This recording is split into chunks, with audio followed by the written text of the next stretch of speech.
रामकृष्ण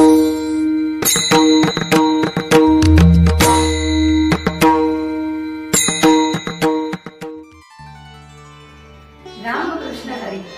आज 9 जुलै, ऑनलाईन आषाढी वारीचा 8वा दिवस आणि आज वारीचा मुक्काम आहे लोणंद येथे. या पृथ्वी तलावरती 3 घटक आहेत: जीव, संत आणि देव. जीवाला यावं लागतं, देवाला आणावं लागतं आणि संत येत असतात. देव काय केल्यावर आपल्यासाठी अवतार घेईल? हा सर्वांच्या मनात प्रश्न आहे. देवाला अवतरित करण्यासाठी जे भांडवल लागतं ते म्हणजे प्रेमभाव. जगद्गुरु तुकाराम महाराज सांगतात, माझ्या विठोबाचा कैसा प्रेमभाव, आपणाची देव होय गुरु. याच प्रेमभावामुळे परमात्मा हा नावारूपाला येत असतो. आणि तो कसा येतो? जो देव आहे तोच आपला गुरु बनून आपल्या समोर ज्ञान देण्यासाठी उपस्थित असतो. देव आणि गुरु यांच्यामध्ये भिन्नता नाही. जीव हा अनंत गोष्टींना माझं माझं म्हणत असतो, पण ते माझं माझं म्हणणंच दुःखाला कारणीभूत ठरतं. जगद्गुरु तुकाराम महाराज सांगतात, कोणाला माझं म्हणावं तर फक्त देवाला किंवा संतांना माझं म्हणावं. माझ्या विठोबाचा कैसा प्रेम भाव, आपणची देव होय गुरु. जसा कृष्ण देव होता, पण तो अर्जुनासाठी गुरु झाला, कारण अर्जुनाचा तो प्रेमभाव पाहून. असाच प्रेमभाव आपण जागृत केला तर देवच आपल्या जीवनात गुरु बनून आल्याशिवाय राहणार नाही. चला तर ऐकूया माझ्या विठोबाचा कैसा प्रेमभाव, आपणची देव होय गुरु. अभंगाचे गायक आहेत श्री किरण महाराज भोसले आणि निरूपण करते आहेत भगवताचार्य अभिषेक महाराज पवार.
माझ्या विठोबाचा कैसा प्रेम भाव, आपणची देव होय गुरु. पडिये देव भाव पुरवी वासना, अंती ते आपणा पाशी न्यावे. मागे पुढे उभा राहे सांभाळीत, आलिया आघात निवारावे. पडिये देव भाव पुरवी वासना, अंती ते आपणा पाशी न्यावे. योगक्षेम त्यांचे जाणे जडभारी, वाट दावी करी धरोनिया. पडिये देव भाव पुरवी वासना, अंती ते आपणा पाशी न्यावे. तुका म्हणे नाही विश्वास ज्या मनी, पाहावे पुराण विचारुनी. पडिये देव भाव पुरवी वासना, अंती ते आपणा पाशी न्यावे. नमो विठ्ठला राजया पांडुरंगा, नमो रुक्मिणी माऊली ज्ञानगंगा. नमो पुंडलिका, नमो चंद्रभागा, नमस्कार माझा रुक्मिणी पांडुरंगा. जयांचे केलिया स्मरण, होय सकळ विद्येचे अधिकरण. ते चिवंदुनी श्रीचरण श्री गुरूंचे ते नमस्कारुणी. आता प्रस्तुत प्राप्त प्रसंगी प्रवचन रूपी सेवेकरिता निवडलेला अभंग महान भगवत भक्त संत हृदय सम्राट वैराग्य मूर्ती देहू निवासी श्रीमंत श्री जगद्गुरु तुकाराम महाराज यांचा 5 चरणांचा उत्कृष्ट साधा सरळ सोपा आणि सर्वांच्या परिचयातील असा अभंग आहे. प्रस्तुत अभंगाद्वारे जगद्गुरु तुकोबाराय भगवंताचं भक्तावरील असलेलं ओतप्रोत प्रेम वर्णन करतायत. तसं पाहिलं तर अनेक प्रकाराने आपल्याला अभंगाचं चिंतन करता येते, परंतु मर्यादित वेळेमध्ये आपण जसा होईल तसा भावार्थ सोडवण्याचा प्रयत्न करू. तत्पूर्वी थोडा परिहार देणं अगत्याचं ठरेल. अखिल विश्वाचा जनिता दिव्य शक्तिमान षड्गुण ऐश्वर्य संपन्न वारकरी संप्रदायाचे आराध्य दैवत असणारा श्री पंढरीश पांडुरंग परमात्मा यांचे अंतरंग असणारे प्राणप्रिय संत मुक्त कैवल्य तेजोनिधी साधक हृदय सम्राट अलंकापूर निवासी श्री ज्ञानेश्वर महाराजांच्या या पालखी सोहळ्याचे निमित्त आणि औचित्य साधून सोशल मीडियाच्या माध्यमातून आपल्या समोर संगीत वर्षा प्रस्तुत या चॅनलद्वारे ही सेवा या ठिकाणी घडून आलेली आहे. म्हणून मानावे तितके धन्यवाद फार कमी आहे. सोशल मीडियाचा अतिशय उत्तम या ठिकाणी सदुपयोग केला गेलेला आहे आणि वारीच्या निमित्ताने ही सेवा आहे. वारकरी संप्रदायाच्या प्रत्येक वारकऱ्याचे प्राण असणारी ही पंढरीची वारी कोरोना या वैश्विक महामारीमुळे याही वर्षी स्थगित झालेली आहे आणि आजचा जो मुक्काम आहे, आजचा पालखी सोहळ्याचा मुक्काम श्री क्षेत्र लोणंद या गावी असतो. पण यावर्षी लोणंद वासियांना सुद्धा या पालखी सोहळ्याचा आनंद घेता येणार नाही, परंतु या चॅनलने या सोशल मीडियाच्या माध्यमातून हा आटाटोप प्रयत्न या ठिकाणी केलेला आहे आणि आपल्याला पालखी सोहळ्याचा आनंद घेण्याचा एक प्रयत्न आहे. असो, पायी वारी करणारे हजारो लाखो वारकरी दर मजल दर मुक्कामी कीर्तन प्रवचन आणि भगवंताच्या नामस्मरणाचा उच्चार करीत भगवंतापर्यंत जात असतात. वारी म्हणजे काय आहे? वारी म्हणजे यात्रा. याती याती ती यात्रा. हजारो कष्ट सहन करून आपल्या शरीर रूपी रथाला भगवंतापर्यंत घेऊन जाण्याचा तो अथक प्रयास म्हणजे वारी आहे. शरीर रूपी रथ का म्हटलं मी? या शरीराला बऱ्याच ठिकाणी संत रथाची उपमा देतात, कारण यामध्ये पंच ज्ञानेंद्रिय आहेत, पंच कर्म इंद्रिय आहेत. असे हे 10 प्रकारचे इंद्रिय म्हणजे घोडे आहेत. आणि हे 10 इंद्रिय रूपी घोडे जुंपून 11वा मन सारथी बसलेला आहे. त्या मनरूपी सारथ्याने या रथाला भगवंतापर्यंत घेऊन जाणे याचा अर्थ आहे वारी. मग वारी म्हणजे तिथं व्यवस्थेला अर्थ नसतो, तिथं अवस्थेला अर्थ असतो. प्रपंच आणि संसारामध्ये व्यवस्था पाहिजे, परंतु वारीमध्ये अवस्था भोगल्याशिवाय पुढची व्यवस्था होत नाही. सांगायचं तात्पर्य असं आहे की प्रापंचिक सुख प्राप्त करण्यासाठी सुद्धा अतिशय कष्ट करावे लागतात. कष्टाशिवाय खरंच सुख शोधूनही सापडत नाही. मग प्रपंचात जर सुखासाठी कष्ट करावे लागतात तर परमार्थात विना कष्टा वाचून कोणत्याच प्रकारचं सुख प्राप्त होत नाही. आणि परमार्थामध्ये खरं सुख म्हणजे काय? या जीवनामध्ये आल्यानंतर खरं सुख आहे भगवंताची प्राप्ती. भगवंताला प्राप्त केलं म्हणजे सुखच नव्हे, सुखाचा सागर भेटला असं समजून चला. सर्व सुखाचे आगर बाप रखुमा देवीवर, किंवा तो हा महाराज चंद्रभागेतिरी उभा विटेवरी पांडुरंग. सर्व सुखाचा सागर म्हणजे परमात्मा आहे. कष्ट तर होतीलच. नदीला सुद्धा समुद्राला जाऊन मिळण्याकरता हजारो वळणं घ्यावी लागतात. वेगवेगळ्या दिशेनं प्रवाह नेत नेत नेत ती शेवटी समुद्राला जाऊन मिळते.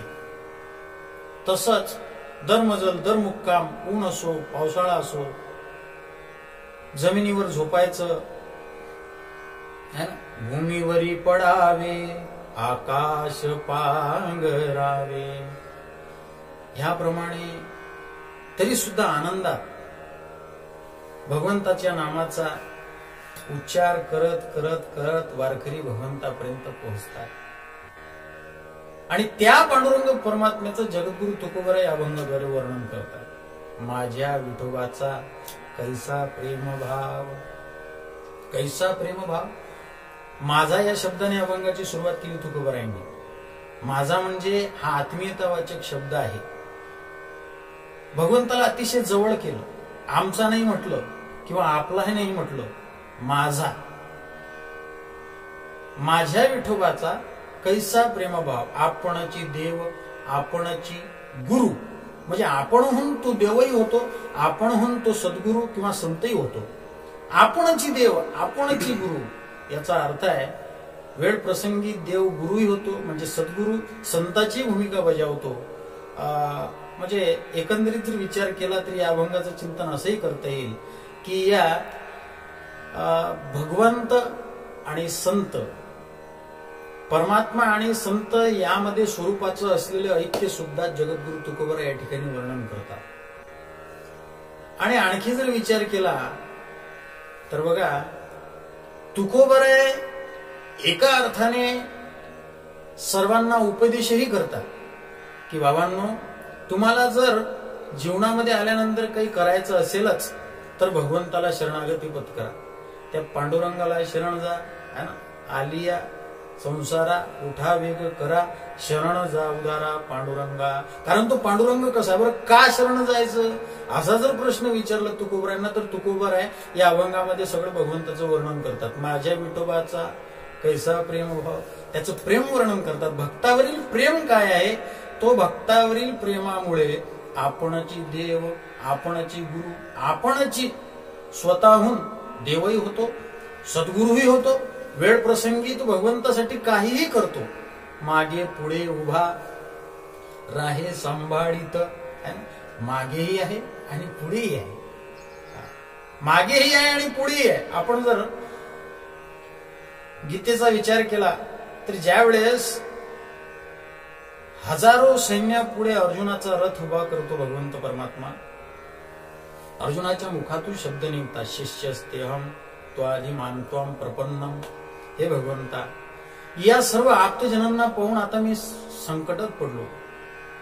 काय करायचं मला सुचत नाही. आपण एक काम करा, दोन्ही सैन्याच्या मधोमध माझा रथ उभा करा. आणि उभा केल्यानंतर त्यावेळेस अर्जुन अतिशय चंचल झाला, त्याची बुद्धी चंचल झाली, त्याला काय करावं असं सुचेना. समोर भीष्म पितामह आहेत, कृपाचार्य, द्रोणाचार्य असे वाड वडील ज्यांच्याकडून धनुर्विद्या शिकले ते द्रोणाचार्य, ज्यांच्या मांडीवर खेळले ते भीष्माचार्य, असे सर्व वडीलधारी मंडळी त्याला दिसले. यांना पाहून त्याचं धैर्य खचलं आणि त्याची शूरता ही लयाला गेली. शूरता लयाला गेली. त्यावेळेस स्वतः अर्जुन आता शरणागती पत्करतो. हे भगवंता, आता मला काही सुचत नाही. तू माझा गुरु आहे आणि गुरु होऊन तू मला शिष्य समजून मला आता योग्य तो मार्ग दाखव. मग आपणची देव, आपणची गुरु. याप्रमाणे अर्जुनाच्या पुढे होता आणि द्रौपदीच्या मागे होता. काय महाराज भगवंताचं प्रेम आहे. ज्ञानोबराय सांगतात, देखा नवलतया प्रभूचे, अद्भुत प्रेम भक्ताचे आणि सारथ्यपण पार्थाचे करीतू असे.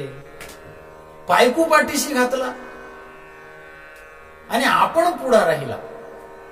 अर्जुनाला मागे घातलं आणि स्वतःहून पुढे राहिला सारथी म्हणून. आता लक्ष द्या, अर्जुनाने भगवंताला सारथी केलं म्हणून अर्जुनाचा विजय झाला. नाहीतर कर्ण अर्जुनापेक्षाही श्रेष्ठ धनुर्धर होता, पण कर्णाचा विजय झाला का? नाही, कारण सारथी चुकीचा होता. म्हणून आपल्या सुद्धा जीवनरूपी रथावर जर आपण भगवंताला आरूढ केलं तर आपलाही या ठिकाणी विजय होईल. भवसागरातून पार होणं आणि विषयांवर, इंद्रियांवर विजय मिळवणं, यालाच खऱ्या अर्थानं प्रपंचातला विजय म्हटलं जातो. तो खरा वीर आहे. हे वीराचं लक्षण आहे.